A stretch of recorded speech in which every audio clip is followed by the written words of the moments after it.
ದಕ್ಷಿಣ ಕನ್ನಡ ಜಿಲ್ಲೆಯ ಬಂಟ್ವಾಳ ತಾಲೂಕಿನ ಕುರಿಯಾಳ ಗ್ರಾಮದ ಏರಾಕೋಡಿ ಎಂಬಲ್ಲಿ ಕೊಳತ್ತಮಜಲು ಜುಮ್ಮಾ ಮಸೀದಿ ಕಾರ್ಯದರ್ಶಿ ಪಿಕಪ್ ಚಾಲಕ ಅಬ್ದುಲ್ ರಹಿಮಾನ್ ಎಂಬುವವರ ಹತ್ಯೆ ಮತ್ತು ಕಲಂದರ್ ಶಾಫಿ ಮೇಲಿನ ಕೊಲೆಯತ್ನ ಪ್ರಕರಣ ಸಂಬಂಧ ಸ್ಥಳೀಯ ಇಬ್ಬರು ಸೇರಿ 15 ಮಂದಿಯ ವಿರುದ್ಧ ಬಂಟ್ವಾಳ ಗ್ರಾಮೀಣ ಪೊಲೀಸ್ ಠಾಣೆಯಲ್ಲಿ ಪ್ರಕರಣ ದಾಖಲಾಗಿದೆ.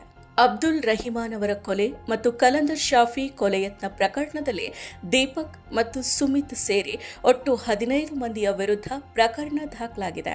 ದೀಪಕ್ ಮತ್ತು ಸುಮಿತ್ ಕೊಲೆಯಾದ ಅಬ್ದುಲ್ ರಹಿಮಾನ್ ಮತ್ತು ಕಲಂದರ್ ಶಾಫಿ ಅವರಿಗೆ ಪರಿಚಯಸ್ಥರೇ ಆಗಿದ್ದಾರೆ ಅಂತ ತಿಳಿದು ಬಂದಿದೆ.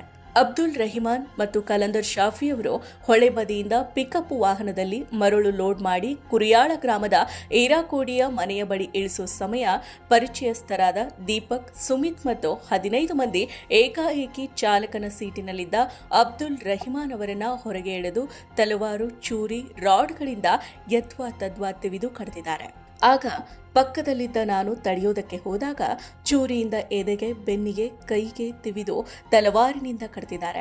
ಈ ವೇಳೆ ಅಲ್ಲಿದ್ದವರು ಬೊಬ್ಬೆಯನ್ನ ಹಾಕಿದ್ರಿಂದ ಹಲ್ಲೆ ಮಾಡಿದ ಆರೋಪಿಗಳು ಮಾರಕಾಸ್ತ್ರಗಳ ಜೊತೆಗೆ ಪರಾರಿಯಾಗಿದ್ದಾರೆ. ಹಲ್ಲೆಗೈದವರ ಪೈಕಿ ಇಬ್ಬರು ಪರಿಚಯಸ್ಥರು ಅಂತ ಹಲ್ಲೆಗೊಳಗಾಗಿ ಆಂಬ್ಯುಲೆನ್ಸ್ನಲ್ಲಿ ಆಸ್ಪತ್ರೆಗೆ ಸಾಗಿಸ್ತಾ ಇದ್ದ ವೇಳೆ ಕಲಂದರ್ ಶಾಫಿ ಮಾಹಿತಿಯನ್ನ ನೀಡಿದ್ದಾರೆ ಅಂತ ಅವರನ್ನ ಆಸ್ಪತ್ರೆಗೆ ದಾಖಲು ಮಾಡಿದ ಮೊಹಮ್ಮದ್ ನಿಸಾರ್ ಎಂಬುವರು ಬಂಟ್ವಾಳ ಗ್ರಾಮೀಣ ಪೊಲೀಸ್ ಠಾಣೆಗೆ ನೀಡಿರುವ ದೂರಿನಲ್ಲಿ ತಿಳಿಸಿದ್ದಾರೆ. ಮೃತ ಅಬ್ದುಲ್ ರಹಿಮಾನ್ ಅವರು ಕೊಳತ್ತಮಜಲು ಜುಮ್ಮಾ ಮಸೀದಿಯ ಕಾರ್ಯದರ್ಶಿಯಾಗಿದ್ದು, ತೀವ್ರವಾಗಿ ಗಾಯಗೊಂಡ ಕಲಂದರ್ ಶಾಫಿ ಅವರು ಕೂಲಿ ಕೆಲಸವನ್ನ ಮಾಡಿಕೊಂಡಿದ್ರು. ಊರಿನ ಜನರೊಂದಿಗೆ ಉತ್ತಮ ಅಭಿಪ್ರಾಯವನ್ನ ಹೊಂದಿದ್ದಾರೆ.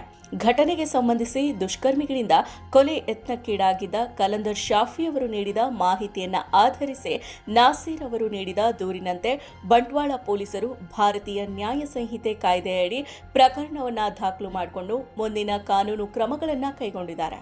ಆರೋಪಿಗಳ ಬಂಧನಕ್ಕಾಗಿ ಡಿವೈಎಸ್ಪಿ ವಿಜಯ್ ಪ್ರಕಾಶ್ ನೇತೃತ್ವದಲ್ಲಿ 5 ಪೊಲೀಸ್ ತಂಡಗಳನ್ನು ರಚಿಸಲಾಗಿದೆ. ಸದ್ಯ ಪ್ರಕರಣ ಬಂಟ್ವಾಳ ಗ್ರಾಮಾಂತರ ಪೊಲೀಸ್ ಠಾಣೆಯಲ್ಲಿ ದಾಖಲಾಗಿದ್ದು, ಡಿವೈಎಸ್ಪಿ ನೇತೃತ್ವದಲ್ಲಿ ಆರೋಪಿಗಳ ಮಾಹಿತಿಯನ್ನ ಕಲೆ ಹಾಕಲಾಗಿದೆ ಅಂತ ಹೇಳಲಾಗ್ತಾ ಇದೆ.